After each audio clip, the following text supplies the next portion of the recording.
जय श्री झूलेलाल। सतनाम साखी सिंधी समाचार राजस्थान में तव्हां सभिनि जो स्वागत है। दोस्तों, अॼु जयपुर के अंदर अॼु सर्व सिंधी समाज महासभा जी तरफा 101 ॿारनि के सामूहिक जनेऊ संस्कार जो कार्यक्रम आयोजित थियो। इहो महज़ हिकिड़ो कार्यक्रम कान हो, इहो ऐतिहासिक कार्यक्रम हो। अहिड़ो ऐतिहासिक पल हुआ, अहिड़ा ऐतिहासिक क्षण हुआ कि जेके असां संजोए करे पंहिंजे वीडियो जे माध्यम सां खणी आया आहियूं ऐं तव्हां सभिनि खे ॾेखारियूं पिया। इहे चइण लाइ करे त मात्र हिकिड़ा जनेऊ आहिनि, पर जनेऊ सां इंसान जो हिकिड़ो ॿियो जनम थी वेंदो आहे। पूरो पक्को हिंदुत्व जे अंदरि उहो ग्रहणता थिए, हिंदुत्व ग्रहण थींदी आहे उनजी, ऐं उहो हर हिकु जेका धार्मिक आयोजन थींदा आहिनि या कार्यक्रम थींदा आहिनि उहो उन में उहो भाग वठी थो सघे। ऐं जेका चईंदा आहिनि पंहिंजा वॾा कि जणिया पातल माण्हू जणिया संस्कार थियण खां पोइ जंहिं जणिया पाता ॿारनि, जंहिं कुझु हिन में युवा बि हुआ 28 साल जा, जणियनि पाणनि खां पोइ जेके उन्हनि छेॼियूं हुयूं ऐं जेका नाच कया आहिनि, छोकी इहा हर परिवार लाइ करे हिकिड़ी ख़ुशी जी ॻाल्हि थींदी आहे कि उनजो घर जो भाती, उनजो पुटड़ो पोटो भाउ उहो जणिया पाए, ऐं उन खां पोइ जेकी उन ख़ुशी थींदी आहे न, उहो तव्हां इहे वीडियो माध्यम सां ॾिसंदा हूंदा कि कीअं नच टुप लॻी पई आहे। बहरहाल तव्हांखे असां ॿुधायूं कि जणियो संस्कार इहो संपन्न थियो आहे जयपुर जे प्रताप नगर जे श्री श्री रविशंकर आचार्य जे आश्रम जे अंदरि, जंहिंजे अंदरि 101 ॿारनि सामूहिक रूप सां जणिया पाता आहिनि।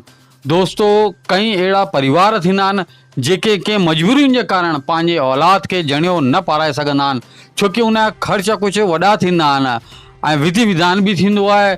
पंडित इत्यादि, नवां कपिड़ा, वरी आड़े पाड़े वारनि खे रोटी मोकिलाइण, मिठाई आदि, ॾाढो लंबो हिकिड़ो प्रोसेसिंग थींदो आहे। पर केतिरो बि नंढो करो, ख़र्च त ख़र्च आहे। लेकिन असांजी जेकी सर्व सिंधी समाज महासभा हिकिड़ो अहिड़ो ऐतिहासिक कार्य कई जंहिंसां कि उन्हनि परिवारनि जे मथां ॾाढो ई घटि ख़र्च लॻो ऐं उन्हनि पंहिंजे पुटनि भाउरनि पोटनि इत्यादि के जणिया पाता। मां चाहियां थो कि हर संस्थान के, जेतिरियूं बि सिंधी संस्थाऊं आहिनि, उहे सभई फालतू जा कार्यक्रम बंदि करे इन प्रकार जा आयोजन कनि जंहिंसां कि पंहिंजो हिंदुत्व अॻियां वधे। तव्हांखे यादि हूंदो त सिंध जे अंदरि पंहिंजे बुजुर्गनि केतिरो न सिंधुअत जे कारण, हिंदुअत जे कारण केतिरो न बलिदान ॾिनो, पर पंहिंजो धर्म न मटियो, पंहिंजो धर्म न मटिया न। ऐं पंहिंजे धर्म सां ई जुड़ियल हिकिड़ी सनातन धर्म सां जुड़ियल इहा शइ आहे जणिया। इहे तमामु ई ज़रूरी थींदा आहिनि पंहिंजे समाज लाइ करे। जणिया संपन्न थींदे ई सभिनि लाइ करे भोजन प्रसादी जी व्यवस्था हुई।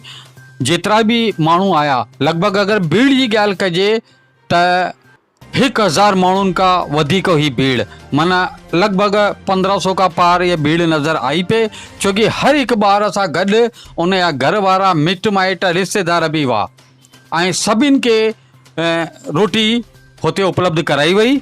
ऐं जेको हुते बहिराणा साहिबु ऐं जेको भजन इत्यादि प्रस्तुत थियो, उहो माधव धाम स्वामी गुलजार उदासी जे द्वारा उन्हनि जी पार्टी जे द्वारा ही आयोजन थियो, जंहिं लगातार हिकु खां हिकु भॻवान श्री झूलेलाल साईं जा भजन ऐं कलाम इत्यादि प्रस्तुत कया।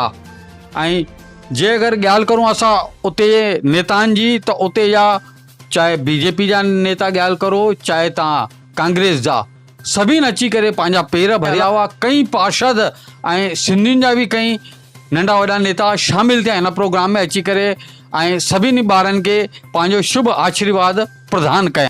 अगरि व्यवस्थाउनि जी ॻाल्हि करूं त सर्व सिंधी समाज महासभा जी तरफ़ा तमामु ई सुठी व्यवस्था हुई। इन्हनि जेके जणिया पाराइण वारा ॿार आयल हुआ, उन्हनि लाइ करे इन्हनि पंडित मुक़ररु करे रखिया।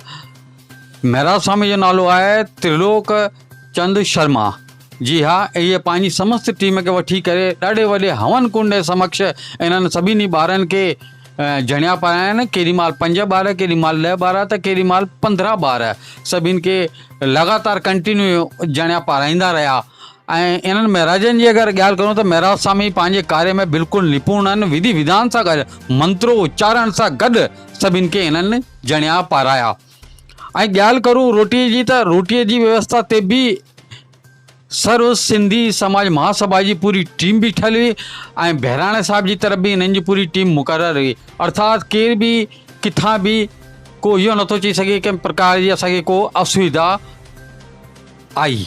अलावा सर्व सिंधी समाज महासभा जी तरफ़ां आयल सभिनी अतिथि गणनि खे ऐं जेका बि जेका जणिया पाराइण लाइ करे ॿार आयल उन्हनि लाइ करे अलॻि सां जीअं पखर जी व्यवस्था हुई, भॻवान श्री झूलेलाल जी मूर्ति जी व्यवस्था ऐं अतिथियुनि लाइ करे अलॻि सां जीअं भॻवान श्री झूलेलाल जी तस्वीर, तंहिंजे अलावा पखर ऐं साफ़ो पाराए करे सभिनि जो सम्मान कयनि।